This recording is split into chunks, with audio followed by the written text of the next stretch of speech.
الصمت اوقات بيبقى وسيلة للدفاع مش للهروب. سؤال جايلي على الخاص من عميلة، نسمعه كده مع بعض. دكتور، جوزي لما بنزعل بيقعد ساكت تماما، لا بيرد ولا بيتكلم، وانا بتضايق جدا وبحس انه بيطنشني. اعمل ايه؟ اسيبه ولا اضغط عليه عشان يتكلم؟ وهل دي مؤشر من المؤشرات انه ده صمت عقابي فكده معناه انه زوج نرجسي؟ بصي حبيبتي، اولا الراجل اللي بيختار الصمت وقت الزعل او وقت النقاش اللي بيقلب يعني باختلاف وجهات نظر، اوقات الزوج بيلجأ للصمت ده مش عشان انه ما بيحبكيش او مش عشان انه بيتجاهلك، لا، في اغلب الاوقات الراجل ده بيكون حكيم جدا، عاقل، متزن في ردود افعاله، فبيلجأ للصمت اولا عشان ما يجرحكيش، ثانيا لانه وارد جدا جدا النقاش ده وقت الانفعال يتطور للغة مش حلوة أبدا أبدا، وكلام مش هيتنسى، وبنسبة 1,000,000% هيندم بعد ما الموقف يخلص. فبيؤثر السلامة وبيؤثر البعد لحد ما النار تهدى وتتصفى كده يعني. بس في شوية تريكات حبيبة قلبي لازم تاخدي بالك منها في الوقت ده، عشان انتي أولا وأخيرا، وعشان ترجعوا مع بعض سريعا من غير أي صدام ووجهة نظر سلبية بينكم وبين بعض. أول شيء، اهدي. بمعنى ايه؟ وقت ما تلاقيه زعل واخد جنب، انت اسكتي خالص، اديله وقته، سيبيه لحد ما وقت الانفعال ده يهدى ويبقى عنده استعداد انه يتكلم. طيب هو خلاص هدى وانا حسيت ان في وقت كده اقدر اخش فيه وابدا ابادر بالكلام. لما تيجي تبادري بالكلام ما خشش بقى بوضع الهجوم، ما خشش بوضع الالوم او اعاتب او اهجم او انت ليه عملت كده او انت ليه سايبني او لا. اللغة دي بتبقى لغة كلها بتعبر للطرف الاخر انه مازال لغة الصمت، يلا نكمل كمان، لان كده لسه لغة الحوار مش مبنية معايا مع زوجتي، فبيلجأ للصمت مرارا وتكرارا. لكن احنا ممكن نستخدم لغة ظريفة لطيفة.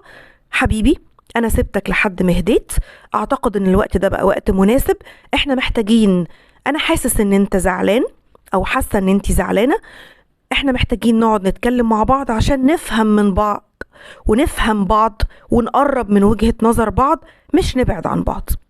اللغة دي بتبقى لغة فيها مشاعر وفيها احتياج وفيها إصرار إن الطرف الآخر طول ما شريك حياته بعيد عنه هو حاسس إنه بيتألم وحاسس إنه فاقد إحساس الأمان، فبيبادر الطرف الآخر طالما إنه هدفه إنه يحسسه إن وقت الانفعال مش محتاجين كلام، مش محتاجين نبادر بأنت عملت أنا عملت عشان كده هنخسر بعض.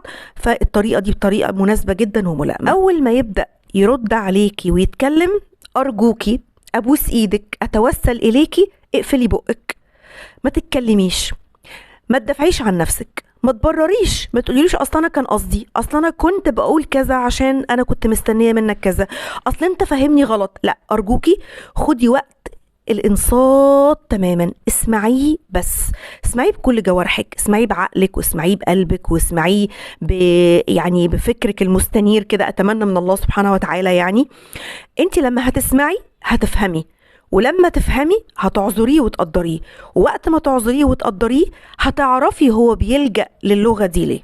نبدأ بعد ما تسمعي وتفهمي وتقدري وتعذري، نبدأ نتفق كده بطريقة ظريفة لطيفة. حبيبي، انت بعدك ده او سكوتك ده انا اوقات كتير بترجمه انه بعد او هجر او عدم حب او تجاهل، واللغة دي بتوجعني قوي. استأذنك، ايه رأيك نتفق مع بعض على طريقة ألطف وأظرف من كده؟ ايه رأيك لما اول ما انت تبدأ تنفعل او تحس ان الحوار مش عاجبك ومحتاج انك تهدى، ايه رأيك تقولي، تبادر وتقولي كفاية نقاش لحد كده، انا عايز اخد وقتي واهدى شوية، ولما اهدى هاجي اتكلم معاكي. النقطة الاهم في كلامي انك ما تتكلميش الا وقت ما الدنيا تهدى، والصمت مش برود ولا تجاهل ولا عدم حب. الصمت اوقات كتير بيبقى عبارة عن المية اللي بنكبها كده على النار عشان تطفى. الصمت اوقات كتيرة جدا بتكون هي المساحة الآمنة لتوثيق الحب بين علاقة اي اتنين ببعض. بس الصمت الكتير فعلا بيوجع. الصمت المتكرر في كل المواقف بيوجع وبيألم وبيهلك العلاقة دي، وممكن يوصلها يعني لمدارك أو عتبات احنا مش عايزينها.